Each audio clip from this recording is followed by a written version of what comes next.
Bismillahirrahmanirrahim. Assalamualaikum warahmatullahi wabarakatuh. Salam sejahtera buat kita semua. Sebelum saya memaparkan materi yang akan saya bawakan, saya akan perkenalkan terlebih dahulu diri saya. Saya Supran Hidayat Sihotang, Sarjana Sains, Magister Sains. Saya menjalankan pendidikan sarjana kimia di Fakultas Matematika dan Ilmu Pengetahuan Alam Universitas Sumatera Utara pada tahun 2009 sampai 2014. Kemudian saya melanjutkan program Magister Ilmu Kimia pada program Pasca Sarjana Universitas Sumatera Utara pada tahun 2014 sampai 2016. Saya merupakan dosen tetap di Prodi Sarjana Farmasi Fakultas Farmasi Universitas Yogyakarta, Medan.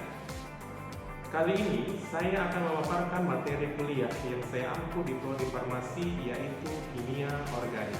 Mata kuliah Kimia Organik ini merupakan salah satu mata kuliah wajib Prodi yang terdiri dari 2 SKS dan berada pada semester 1. Diharapkan mata kuliah ini memberikan kemampuan kepada mahasiswa untuk mengetahui pengetahuannya mengenai struktur senyawa organik, reaksi kimia yang menyertainya, serta sintesis sederhana senyawa-senyawa organik yang akan digunakan pada mata kuliah lanjutan yang ada pada semester berikutnya. Salah satu kewajiban saya sebagai dosen, saya telah menerapkan Tridharma perguruan tinggi. Di antaranya adalah bidang pengajaran, di mana pada bidang ini saya menetapkan sistem pembelajaran yang mengacu pada cara penyampaian, interaksi kepada mahasiswa, dan asesmen ataupun penilaian. Materi yang saya sampaikan ini mengacu pada capaian pembelajaran lulusan dari mata kuliah ini. Dari CPL menurunkan 3 CPMK, kemudian dari CPMK menurunkan 9 sub CPMK. Nah, dari 9 sub CPMK tersebut akan dibagi menjadi 14 kali pertemuan yang berbeda dengan ujian tengah semester dan juga ujian akhir semester. Capaian pembelajaran lulusan pada mata kuliah ini terdiri dari 4 aspek. Yang pertama sikap, yang kedua keterampilan pengetahuan, yang ketiga keterampilan umum, dan yang keempat keterampilan khusus. Di mana yang mencakup dari sikap terdiri dari 7 bagian.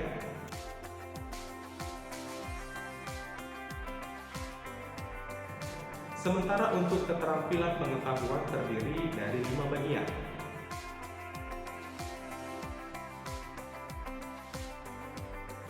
Sedangkan untuk keterampilan umum terdiri dari 13 bagian.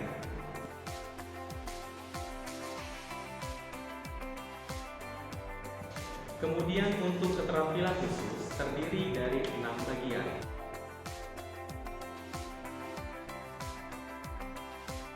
Adapun bahan kajiannya meliputi tentang 11 aspek.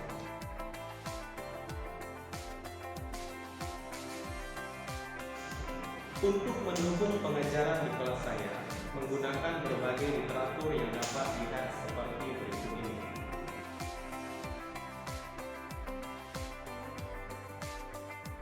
Itulah model penyampaian yang saya berikan dalam proses pengajaran yang saya bawakan. Selanjutnya, kita masuk ke aspek yang kedua, yaitu interaksi dengan mahasiswa. Di mana dalam proses interaksi yang terjalin antara mahasiswa dan dosen, guna mencapai capaian pembelajaran, adapun sistem interaksi yang saya lakukan di kelas yaitu Student Centered Learning, atau yang dikenal dengan istilah SCL. Di mana sistem tersebut merupakan suatu model, metode atau pendekatan pembelajaran yang menempatkan mahasiswa atau peserta didik sebagai pusat dari proses belajar mengajar, sehingga akan mengembangkan minat, motivasi, dan kemampuan individu menjadi lebih aktif, kreatif, dan inovatif, serta bertanggung jawab terhadap proses belajarnya sendiri. Sistem SCL dalam pembelajaran saya terdiri dari pembelajaran interaktif, di mana dosen memaparkan pembelajaran di dalam kelas dan memberikan pertanyaan pemantik kepada mahasiswa agar mahasiswa memberikan respon positif selama proses pembelajaran berlangsung. Kemudian yang kedua adalah small group discussion, di mana dengan metode ini merupakan pembelajaran dengan membentuk kelompok kecil yang mana bertujuan agar mahasiswa memiliki kemampuan memecahkan masalah terkait teori atau permasalahan yang dihadapi dalam materi pembelajaran. Kemudian yang ketiga adalah self-directed learning, di mana metode ini berbentuk tugas belajar yang diberikan kepada mahasiswa, seperti tugas membaca ataupun meringkas yang bertujuan agar mahasiswa dapat mengambil inisiatif dengan mendiagnosis apa yang diperlukan dalam pembelajarannya, merumuskan target belajar, mengidentifikasi, memilih, dan mengimplementasikan sesuai dengan strategi pembelajaran sampai mengevaluasi hasil belajarnya sendiri. Adapun platform yang saya gunakan yaitu Learning Management System atau yang dikenal dengan LMS, di mana pada menu LMS tersebut mahasiswa akan mengisi absensi kelas, mengunduh materi perkuliahan, dan lainnya. Itulah model aspek interaksi yang saya terapkan dalam pembelajaran yang saya bawakan.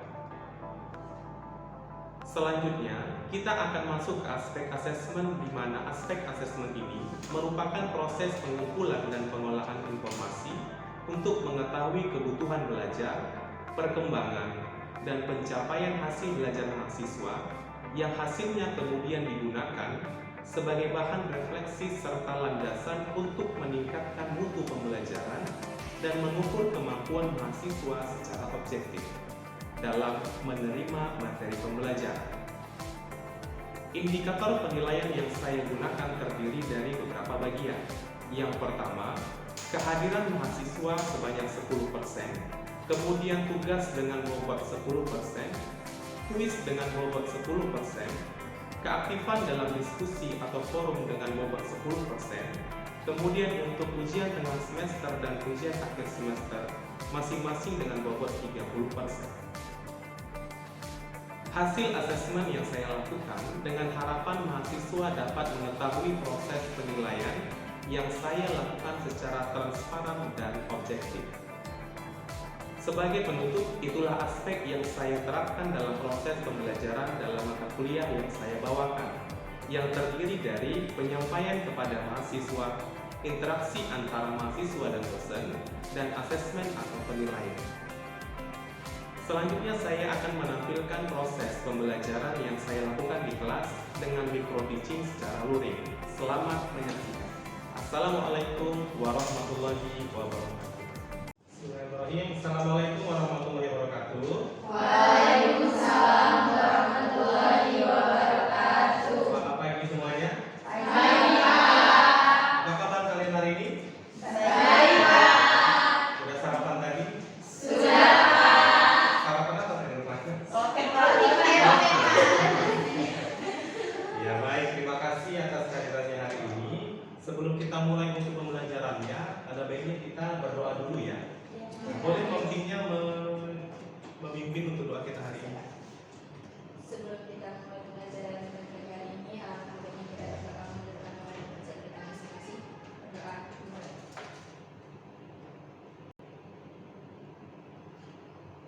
Berdoa selesai.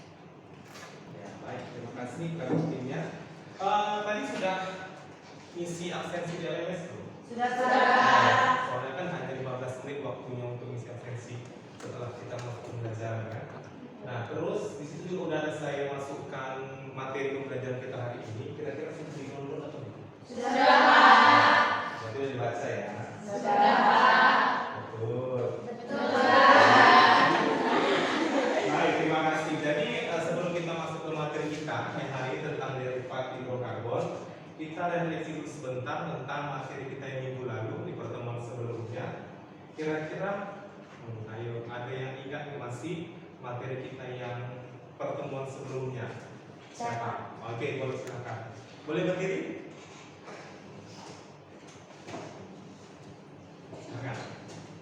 Nitrogen organik adalah atom nitrogen yang terjadi dalam senyawa organik. Istilah nitrogen organik itu mengacu pada senyawa organik yang mengandung nitrogen, misalnya asam amino, protein, dan nukleotida. Oke, baik, terima kasih. Boleh kasih plus dulu tangan.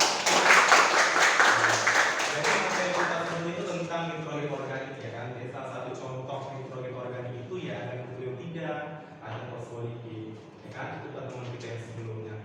Nah, jadi saat hari ini kita masuk ke materi kita selanjutnya itu tentang derivat hidrokarbon. Oke, baik. Sebelum saya jelaskan, ya, kira-kira ada yang tahu nggak? Kan sudah dibaca tadi ya, sudah dibuka, sudah di-download materi yang saya masukkan ke RMS. Kira-kira ada yang tahu apa itu derivat hidrokarbon? Saya Pak. Oh boleh, silakan. Itu Jadi derivat hidrokarbon itu derivat terdiri dari unsur hidro dan karbon. iya, terima kasih. Tepuk tangan dulu. Jadi yang namanya derivat hidrokarbon itu turunan dari senyawa hidrokarbon. Senyawa hidrokarbon itu kan tadi katanya ini terdiri dari dua suku kata ya, hidro dan juga karbon. Berarti dia itu ada hidrogennya dan juga ada karbon. Nah, baik. Jadi kenapa kita harus mempelajari ini Pak? Begitu ya. Agar kalian mampu untuk menganalisis. Nah, mampu menganalisis dan mengidentifikasi senyawa-senyawa derivat hidrokarbon yang ada di obat-obatan dalam di bidang kefarmasian. Jadi setiap obat itu kan ada struktur kimianya tuh. Jadi kalian bisa tahu, oh struktur kimianya namanya ini. Jadi kita tidak hanya mengetahui oh ini obatnya nih begini, tapi kita nggak tahu struktur kimianya. Karena setiap struktur kimia itu memiliki sifatnya masing-masing. Nah, jadi tujuan kita untuk mempelajari ini dasarnya itu untuk mengidentifikasi senyawa kimia ataupun derivat daripada hidrokarbon. Nah, jadi senyawa hidrokarbon itu kan senyawa yang tadi terdiri dari unsur hidrogen dan juga karbon sebelum kemarin ya. Jadi apa sih istimewanya unsur karbon itu? Nah, jadi saya tuliskan di sini ya. C itu karbon. C itu memiliki ciri khas atau keistimewaan. Ya, dia memiliki 4 elektron valensi. Ya, elektron terluar 1, 2, 3, 4. Jadi kalau sudah ada 4 elektron valensinya, kemungkinan atom karbon itu untuk berikatan secara kovalen ada 4 tangan yang bisa berikatan. Nah, itu yang pertama. Yang kedua, ciri khasnya itu karena dia memiliki 4 elektron valensi, dia bisa itu berikatan secara kovalen membentuk ikatan jenuh dan juga tidak jenuh. Kalau jenuh itu tahu apa enggak? Yang ikatan tunggal. Ya, sementara kalau yang dia tak jenuh itu ikatan ganda. Bisa dia rangkap 2, bisa dia rangkap 3. Nah, itulah keistimewaan dari atom karbon. Dan juga yang ketiga, atom karbon itu karena dia memiliki 4 elektron valensi, jadi dia bisa itu berikatan sesama atom karbon membentuk rantai panjang. Jadi nanti di sini dia berikatan dengan C lagi, ke bawah bisa C lagi dan seterusnya seperti itu. Itulah keistimewaan dari atom karbon. Nah, jadi senyawa obat itu semuanya itu di dalamnya banyak atom karbon yang saling berhubungan atau berikatan satu sama lain. Itulah yang keistimewaannya. Nah, salah satu turunan atau penggolongan dari derivat hidrokarbon itu adalah senyawa alkana.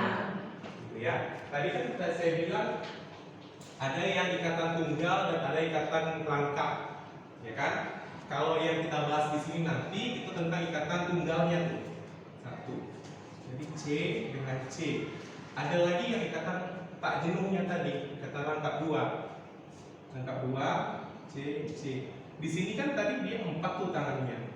Ini satu tangannya C, maksud saya satu elektronnya di sini sudah berikatan dengan satu elektron yang ada di atom karbon yang kedua.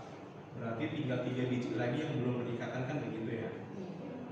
Kalau di sini ikatan rangkap 2 berarti sudah 2 elektron yang dia itu berikatan dengan atom karbon yang kedua. Berarti sisanya ada 2 lagi yang belum berikatan.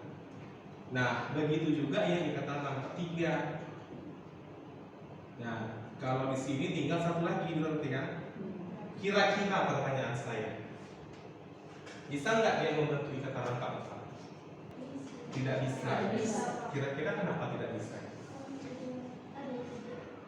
Karena ada 3 ikatan. iya. Kenapa dia tidak bisa? Padahal kan dia itu 4 tuh elektronnya. Seharusnya dia kan bisa 4 begini. Seharusnya gitu kan. Tapi kalau sudah seperti ini, namanya bukan lagi hidrokarbon. Kenapa? Karena sudah tidak ada lagi elektron yang bisa berikatan dengan si hidrogennya. Kalau di sini masih bisa hidrogen sini, berikatanlah mereka. Ini masih disebut sebagai hidrokarbon. Kalau ini tidak bisa karena sudah berikatan semuanya empat tangannya. Begitu, ya. Nah, yang tunggal inilah namanya disebut senyawa alkana. Kalau yang ini nanti dia namanya alkena. Dan ini namanya alkuna. Oke, itu dibaca berarti ya materinya. Baik. Nah, senyawa alkana ini termasuk senyawa alifatik, yaitu rantai terbuka. Dengan kata lain, alkana adalah sebuah rantai karbon panjang dengan ikatan tunggal. Hidrokarbon alifatik memiliki ikatan CC dan juga CH. Itu yang saya sampaikan tadi. Ya, satu elektronnya itu sudah berikatan dengan atom karbon yang kedua. Nah, sementara tiganya lagi kemana? Nah, tiganya lagi itulah yang dia itu berikatan dengan si hidrogen. Gitu. Nah, alkana asiklik itu hanya mengandung atom karbon linear dan bercabang. Nanti ada saya kasih tahu contohnya seperti apa. Dan juga disebut hidrokarbon jenuh sikloalkana. Siklo artinya membentuk lingkaran atau membentuk rantai tertutup, dan alkana itu berarti ikatan tunggal. Nanti ia membentuk lingkaran dengan ikatan tunggal, itu artinya sikloalkana. Ya, atau membentuk cincin gitu ya. Nah, cincinnya berapa banyak tuh cincin-cincinnya? Ada banyak, bisa lebih dari 4, 5 dan seterusnya. Ya. Nah, itu dulu untuk senyawa alkananya. Kira-kira sampai sini paham ya pengertian alkana itu apa ya? Paham. Kalau ada yang mau dicatat boleh nanti sambil dicatat ya. Nah, sebelum kita masuk ke bagaimana cara menentukan penamaan dari senyawa alkana, kalian harus tahu dulu jenis-jenis karbon. Ya, jenis atom karbon itu terbagi dari 4. Yang pertama disebut sebagai atom karbon primer, ada atom karbon sekunder, ada atom karbon tersier, dan ada atom karbon kuaterner. Apa itu atom karbon primer, Pak? Atom karbon primer itu adalah atom karbon yang berikatan dengan satu atom karbon yang lain. Nah, jadi kita menengoknya itu C yang ini. C yang ini itu berikatan, kan tadi tangannya ada 4 tuh, seperti yang saya tuliskan di sini. Karena ini elektron valensinya 4, berarti dia bisa berikatan dengan 4 atom yang lain. Nah, jadi berarti di sini C-nya itu Pak ada berikatan dengan satu atom karbon yang lain. Berarti dia disebut sebagai atom karbon primer. Kalau atom karbon sekunder, atom karbonnya itu berikatan dengan 2 atom karbon yang lain. Jadi 1, 2 ini. Ya. Sementara kalau yang tersier berarti 3. 1, 2, 3. Dan yang kuaterner 4. 1, 2, 3, 4. Yang kita tengok siapa? Ya, atom karbon yang kita identifikasi dia, berapa dia ikatannya dengan atom karbon yang lain. Itu contoh di sebelah sini. Ini ada senyawa alkana, rantai panjang ya, rantai lurus. Terus saya suruh kalian tentukan masing-masing atom karbonnya ini jenis atom karbon yang mana. Misalnya yang pertama ini tentukan dulu. Ini atom karbon apa? Ini disebut atom karbon primer karena dia berikatan dengan C, 1 C di sampingnya, 3-nya lagi berikatan dengan H. Itu yang ini. Kalau saya tuliskan di sebelah sini coba. Jadi kalau misalnya saya buka tuh C, di sini dia dengan H, di sini dengan H, di sini H. Nah, di sini berikatan dengan C. Jadi atom karbon ini disebut sebagai atom karbon primer. Gitu, itu caranya. Ini karena sudah dituliskan semua, dipampatkan dia hurufnya, jadi kita nggak bisa melihat di sini ada H gitu. Nah, kalau yang ini disebut sebagai atom karbon sekunder karena dia di sebelah kiri berikatan dengan C, di sebelah kanan juga berikatan dengan C, 2-nya lagi berikatan dengan H atas sama bawahnya. Kalau yang ini tersier, ya kan? Ke kiri dia C, ke kanan dia dengan C, ke atas juga berdekatan dengan C, sementara ke bawah dengan H. Dan kalau yang terakhir dia termasuk atom karbon kuaterner, karena keempat tangannya itu kita sebutnya tangan ya, biar lebih gampang. Keempat tangannya itu berikatan dengan 4 atom karbon yang lain. Jadi gitu cara kita menentukan dia termasuk jenis atom karbon yang mana. Paham ya? Paham. Kasih. Saya lanjutkan. Nah, ini ada beberapa contoh ya nama-nama senyawa alkana. Kalau atom karbonnya 1 itu berarti disebut sebagai metana, atom karbonnya 2 etana, atom karbonnya 3 propana, dan seterusnya ya. Metana, pentana, hexana, saya rasanya sudah paham semua lah ini ya. Sudah dibaca ya kan. Nah, untuk senyawa alkana ini memiliki rumus CnH2n tambah 2. Jadi kalau C-nya, N-nya di sini 2, berarti hanya berapa kira-kira? 2 kali 2 tambah 2 6, ya kan? Kalau C-nya 4 8 tambah 10. Jadi itulah untuk senyawa alkana. Ini dia nanti tentang isomernya ya. Isomer itu artinya rumus molekulnya sama, tapi strukturnya beda nih, bentuk-bentuknya. Saya langsung aja ke bagaimana cara kita menentukan struktur kimianya ya. Nah, jadi berdasarkan nomenklatur alkana, kalau dia satu substituen artinya ada satu cabang ya, tentukan dulu yang rantai terpanjangnya, baru berikan nomornya. Setelah itu tentukan substituennya yang mana, berilah nomornya. Setelah diberikan nomornya, gabungkan nomor dengan nama substituen dengan nama rantai induk, lalu pisahkan dengan tanda garis. Kita langsung aja ke contohnya biar lebih gampang. Nah, ini ada senyawa kimia alkana ya. CH3, CH2, CH, CH3, CH3. Pertama sekali kita harus berikan nomornya dulu, nomor C-nya. Nomor C-nya dari sebelah mana? Dari yang dekat dengan substituen atau yang dekat dengan C yang ini ya. Berarti dari sini ya. 1, 2, 3, 4. Begitu ya. Nah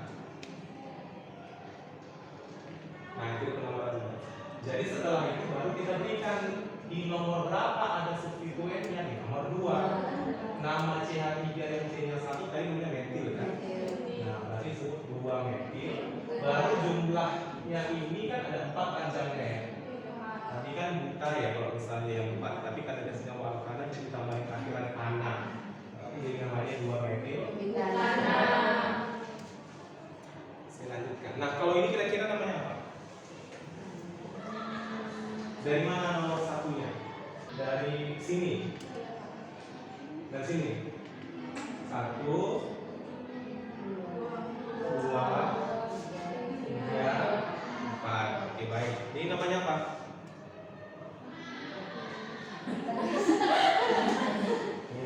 Kan rantainya terpanjang. Kalau dari sini kan cuma 4 tuh kan. Nah, tapi kalau dari sini, bisa nggak dari sini Pak? Kira-kira bisa nggak? Bisa, sama aja kan? 1, 2, 3. Di nomor 3 juga ada substituen CH3 nya.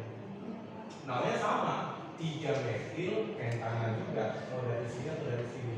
Jadi kenapa tadi dari sini? Karena ada yang lebih panjang. Tentukan rantai karbon terpanjang yang tidak terputus. Ya. Nah. Kemudian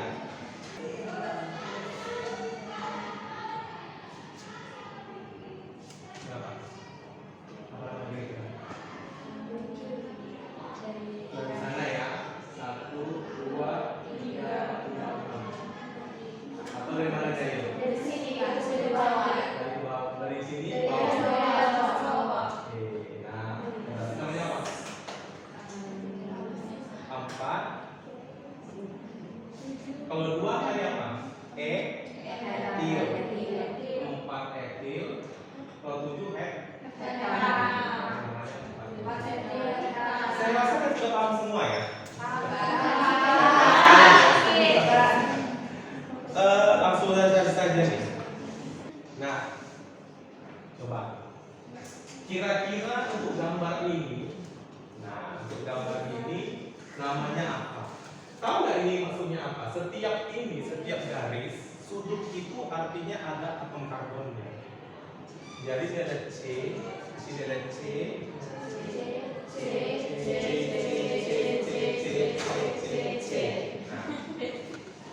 tahu namanya apa? Dari mana kira-kira kita kasih nomor?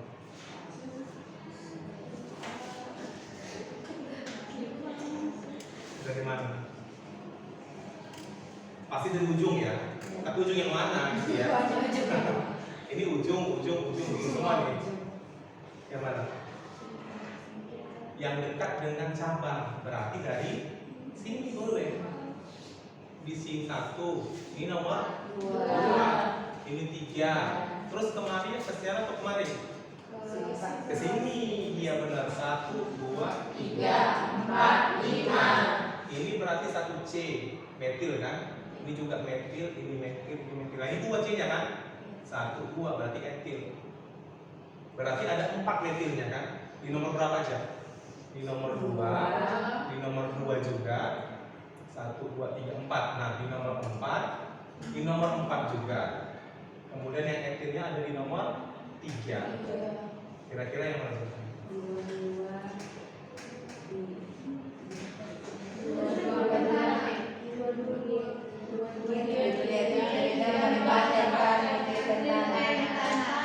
Berarti jawabannya D.